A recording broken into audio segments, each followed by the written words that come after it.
Jemaat Tuhan, kita jumpa lagi dalam renungan GPK Pangkal Pinang. Hari ini kita akan melanjutkan eksposisi kitab Yakobus pasal yang kedua, ayat 14 sampai 26. Saya akan memberikan tema iman dan perbuatan. Nah, saudara, salah satu prinsip saya adalah quote yang berbunyi demikian.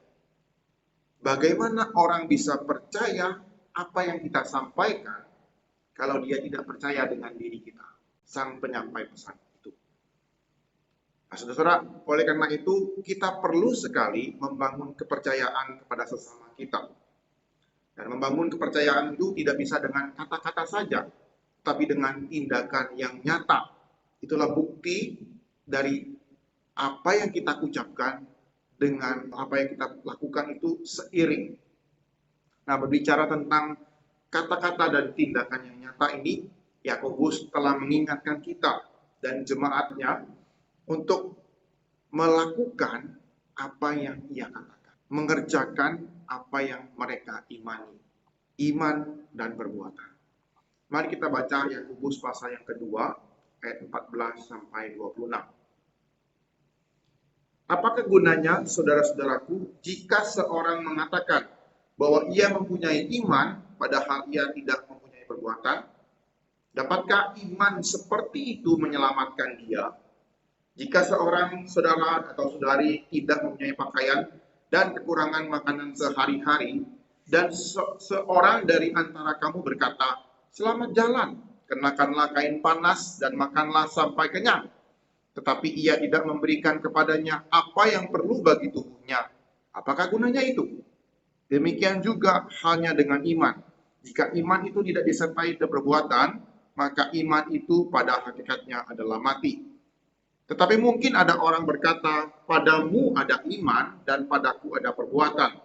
Aku akan menjawab dia, "Tunjukkanlah imanmu itu tanpa perbuatan, dan aku akan menunjukkan kepadamu imanku dari perbuatan-perbuatanku. Engkau percaya bahwa hanya ada satu Allah saja, itu baik. Tetapi setan-setan pun juga percaya akan hal itu dan mereka gemetar. Hai manusia yang bebal, maukah engkau mengakui sekarang bahwa iman tanpa perbuatan adalah iman yang kosong? Bukankah Abraham bapa kita dibenarkan karena perbuatan-perbuatannya ketika ia mempersembahkan Ishak anaknya di atas mezbah? Kamu lihat bahwa iman bekerja sama dengan perbuatan-perbuatan, dan oleh perbuatan-perbuatan itu iman menjadi sempurna. Dengan jalan demikian genaplah nas yang mengatakan, "Lalu percayalah Abraham kepada Allah, maka Allah memperhitungkan hal itu kepadanya sebagai kebenaran. Karena itu Abraham disebut sahabat Allah." Jadi kamu lihat bahwa manusia dibenarkan karena perbuatan-perbuatannya dan bukan hanya karena iman. Dan bukankah demikian juga Rahab pelacur itu dibenarkan karena perbuatan-perbuatannya ketika ia menyembunyikan orang-orang yang disuruh itu di dalam rumahnya, lalu mendorong mereka lolos melalui jalan lain? Sebab seperti tubuh tanpa roh adalah mati, demikian jugalah iman tanpa perbuatan adalah mati. Nah, saudara, Yakobus memulai kembali suratnya ini dengan sapaan dan panggilan yang sangat dekat. Ia berkata, "Saudaraku, sahabatku." Ini jelas sekali panggilan yang sangat dekat, dan ia mengenal mereka, ia peduli kepada mereka. Karena mereka sedang bergumul tentang kehidupan yang tidak utuh. Iman tanpa perbuatan adalah tidak berguna, alias mati. Itulah topik yang disampaikan oleh Yakobus di dalam bagian ini. Contoh tentang iman yang tidak nyata dalam perbuatan itu adalah ada seseorang yang memotivasi dan perhatian kepada sesamanya, tetapi tidak memberikan tindakan yang nyata. Kawannya itu butuh pakaian yang hangat dan makanan, tetapi ia cuma kasih kata-kata penguatan saja. "Iya bagus, kamu kuat ya, kamu pakai pakaian hangat dan kamu makan yang kenyang." Tetapi ia tidak memberikan sesuatu apapun kepada sahabatnya ataupun saudaranya itu. Apa gunanya itu? Nah, kalau orang Bangka bilang, "Wah, ini orang cuman kongteo liau saja. Omong kosong, cuman cuap-cuap saja, tidak ada tindakan yang nyata." Itu percuma saja. Nah, dalam perdebatan iman dan perbuatan ini, ada orang yang berkata, Yakobus bilang seperti itu. Ada orang jemaatnya bilang, saya punya iman, Anda punya perbuatan. Masing-masing sesuai dengan kelebihan dan kekurangannya lah. Kita saling melengkapi. Tetapi Yakobus menantang jemaatnya tersebut. Bagaimanakah ia menunjukkan imannya tanpa perbuatan? Dan Yakobus menantang dia, saya akan menunjukkan iman saya dari perbuatan-perbuatan saya.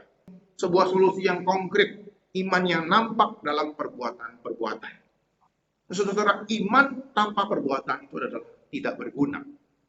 Itu sama saja dengan halnya si iblis dan setan-setan yang percaya Allah itu baik dan Allah itu ada. Tetapi mereka tidak mau taat kepadanya dan menuruti firman-nya. Saudara, tadi Yakobus menegur kehidupan mereka. Ia menegur mereka dengan keras sekali. Ia sampai pakai kata di ayat 20 itu, hai manusia yang bebal. Ia menuntut mereka untuk bertobat supaya mereka kembali mempraktekkan iman mereka dalam perbuatan-perbuatan yang nyata. Ia memberikan 2 contoh lagi tentang iman dan perbuatan yang nyata. Dari tokoh Abraham, leluhur bangsa Israel, dan Rahab, seorang perempuan pelacur dari Yeriko yang memihak dan menyembunyikan pengintai Israel. 2 tokoh ini bertindak di dalam iman mereka. Jadi mereka tidak hanya percaya saja, tetapi ada langkah konkret. Abraham dalam imannya mengorbankan Ishak karena ia percaya bahwa Allah mampu membangkitkan Ishak meskipun dalam kematian. Akhirnya ia nuruti apa yang diperintahkan Tuhan dalam ketaatan. Itulah iman Abraham. Kemudian Rahab, ia percaya kepada Allah Israel, Allah yang benar, Allah yang berkuasa atas bumi ini, Allah yang mengasihi bangsa Israel. Kemudian ia memutuskan untuk percaya kepada Allah Israel. Dan ia memihak pengintai-pengintai itu, menyembunyikan pengintai itu, dan menyelamatkan mereka. Inilah iman yang muncul dan akhirnya terwujud nyata dalam tindakan mereka. Nah, saudara-saudara, mungkin Anda bertanya, mengapa Yakobus begitu keras menegur jemaatnya? Nah, kita perlu melihat konteks membaca surat ini. Saudara, mereka jemaat yang Yakobus tuliskan suratnya ini bergumul tentang aplikasi iman dalam kehidupan sehari-hari mereka. Yakobus tidak meragukan iman mereka, tetapi ia menasehati kehidupan mereka yang tidak berbuah dan tidak bertobat. Jadi inilah yang dimaksudkan oleh Yakobus, iman seperti inilah yang tidak bisa menyelamatkan. Yaitu iman yang tidak terwujud dalam perbuatan-perbuatan yang nyata. Tidak ada gunanya iman seperti itu. Tidak ada ketaatan. Apa yang Yakobus tuliskan ini menggemakan perkataan Yesus dalam khotbah di bukit di dalam Matius pasal 7 ayat 21 sampai 27. Saya bacakan untuk kita. Bukan setiap orang yang berseru kepadaku Tuhan, Tuhan akan masuk ke dalam kerajaan sorga, melainkan dia yang melakukan kehendak Bapakku yang di sorga. Pada hari yang terakhir, banyak orang akan berseru kepadaku, Tuhan, Tuhan, bukankah kami bernubuat demi namamu, dan mengusir setan demi namamu, dan mengadakan banyak mukjizat demi namamu juga? Pada waktu itulah aku akan berterus terang kepada mereka dan berkata, aku tidak pernah mengenal kamu, enyahlah daripadaku kamu sekalian pembuat kejahatan. Setiap orang yang mendengar perkataanku ini dan melakukannya, ia sama dengan orang yang bijaksana yang mendirikan rumahnya di atas batu. Kemudian turunlah hujan dan datanglah banjir, lalu angin melanda rumah itu. Tetapi rumah itu tidak rubuh sebab didirikan di atas batu. Tetapi setiap orang yang mendengar perkataanku ini dan tidak melakukannya, ia sama dengan orang yang bodoh yang mendirikan rumahnya di atas pasir. Kemudian turunlah hujan dan datanglah banjir. Lalu angin melanda rumah itu sehingga rubuhlah rumah itu dan hebatlah kerusakannya. Nah, saudara-saudara, Yesus pun menuntut murid-muridnya untuk menjadi pendengar firman dan pelaku firman. Itu adalah orang-orang yang berbahagia, yang akan bertahan sampai pada akhirnya. Saudara, memang ada pertanyaan tentang surat Yakobus ini, tentang iman dan perbuatan. Seolah-olah Yakobus itu menekankan perbuatan baik. Perbuatan baiklah yang akan menyelamatkan. Tetapi sebenarnya tidak seperti itu, Bapak Saudara. Yakobus seolah-olah menekankan perbuatan baik. Nah, mungkin kita berpikir, oh kok ini bertentangan ya dengan apa yang diajarkan oleh Paulus. Surat-surat Paulus menuliskan bahwa hanya iman yang akan menyelamatkan seseorang. Hal ini kelihatannya sepertinya berbeda. Sepertinya Alkitab itu bertentangan satu sama lain. Dan di sini kita perlu menyelidiki konteks surat sehingga kita bisa mengetahui apa alasan dari penulis menuliskan nasihatnya, perintahnya, dan ajarannya. Sehingga kita bisa melihat perbedaannya, bukan pertentangannya. Nah, ya, saudara-saudara, Yakobus mengalamatkan suratnya ini kepada murid-murid Yesus yang sudah mengenal Injil, tetapi tidak melakukan iman itu dengan tepat. Sedangkan Paulus menyatakan surat-suratnya kepada orang-orang Yahudi yang saat itu menyatakan bahwa orang-orang Kristen non-Yahudi itu harus melakukan hukum Taurat supaya mereka selamat. Nah, kita bisa lihat dalam Galatia pasal yang kedua, ayat 14-21. Nah, Paulus menentang hal ini.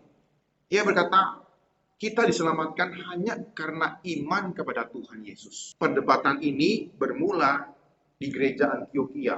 Pada waktu itu, orang-orang Yahudi, Kristen Yahudi, menekankan kepada orang-orang Kristen non-Yahudi, mereka harus melakukan hukum Taurat supaya mereka diselamatkan. Akhirnya, Paulus dan Barnabas membawa hal ini ke Yerusalem.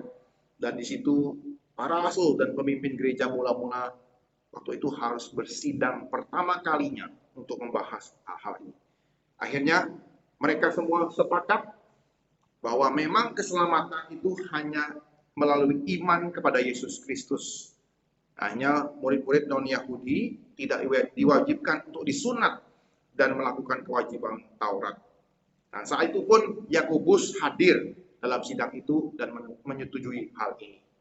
Kisah Rasul pasal 15 ayat 1-33. Nah, jadi bagi Yakobus, apa yang kita sebut beriman, beribadah adalah sesuatu yang harusnya utuh, sempurna di hadapan Tuhan.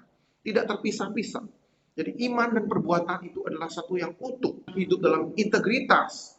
Yakobus mengharapkan jemaat itu menghidupi iman mereka dalam tindakan yang nyata. Kasih kepada Allah dan kasih kepada manusia. Nah, itu nyata. Iman dan perbuatan itu adalah satu paket dalam kehidupan orang percaya. Sama seperti satu keping mata uang dengan dua sisi yang berbeda. Seperti itu. Jika salah satu hilang, berarti ada yang tidak beres dalam kehidupan Kristen kita. Saudara-saudara, merenungkan hal ini, saya teringat sebuah kisah dari tokoh besar di India, yaitu Mahatma Gandhi. Seorang misionaris pernah bertemu dia dan menawarkan dia untuk percaya kepada Kristus, mengikut Kristus Yesus sebagai Tuhan dan Juru Selamat.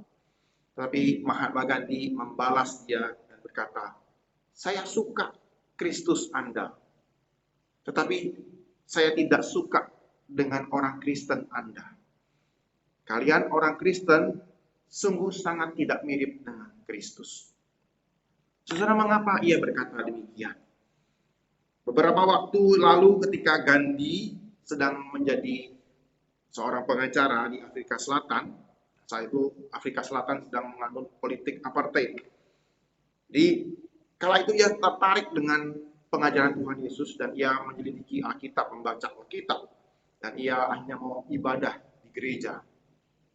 Namun ketika ia mau beribadah ke gereja, ada salah satu orang kulit putih berkata kepada dia dengan pedas, kamu gak boleh masuk sini. Kamu orang kafir. Tidak ada tempat bagimu. Nah, kemudian ia diusir dari gereja itu. Nah, saudara, kisah ini sungguh sangat menyedihkan bagi kita orang Kristen. Ini adalah salah satu kisah yang sempat dicatat oleh sejarah yang menyatakan kejatuhan kita dalam mempraktekkan iman kita dengan benar. Kita gagal mengasihi seperti yang Yesus ajarkan dan teladankan. Kita gagal mengamalkan iman kita. Dan akankah hal itu terulang kembali dalam kehidupan kita sehari-hari di zaman ini? Oleh karena itu, saudara-saudara, saya mengajak kita untuk kembali rajin berbuat baik, mengamalkan iman kita, melakukan setiap perintah-perintah Tuhan yang ditulis dalam kitab suci. Bukan hanya di gereja, bukan hanya di tempat kita melayani, tapi di mana-mana, di mana kita ada, kita bisa menyaksikan iman kita secara nyata. Dengan demikian, ketika kita menyampaikan Injil, menyampaikan pesan firman Tuhan, orang bisa dengar, orang bisa respect, dan orang bisa percaya. Karena apa yang kita katakan, itu yang kita lakukan. Biarlah firman Tuhan hari ini boleh menguatkan kita dan menolong kita untuk menjadi pelaku-pelaku firman, bukan hanya pendengar firman. Mari kita bersama-sama berdoa. Tuhan, kami bersyukur buat kebenaran firman-Mu yang telah Engkau sampaikan kepada kami. Bila Tuhan, Engkau terus menguji hati kami, menguji kehidupan kami Tuhan. Mungkin selama ini kami hanya tahu teori, tahu kebenaran firman Tuhan, tapi kami ragu dan kami takut menjalankannya. Tuhan, tolong kami dan kuatkan kami. Ketika kami membaca firman-Mu Tuhan, ketika kami merenungkan firman, kami mendengarkan khotbah, kami dikuatkan dan diteguhkan untuk melakukannya dalam kehidupan kami sehari-hari. Terutama di dalam masa pandemi ini.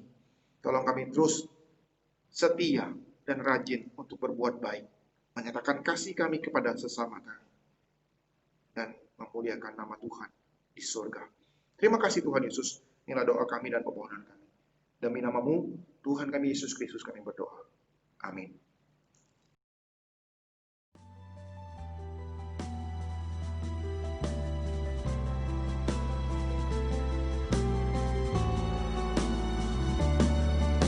Tuhan, Kau pernah ada di tengah manusia, berjalan di antara manusia berdosa, menyembuhkan yang luka, mengangkat yang jatuh, melepaskan yang terikat dalam dosa. Tuhan telah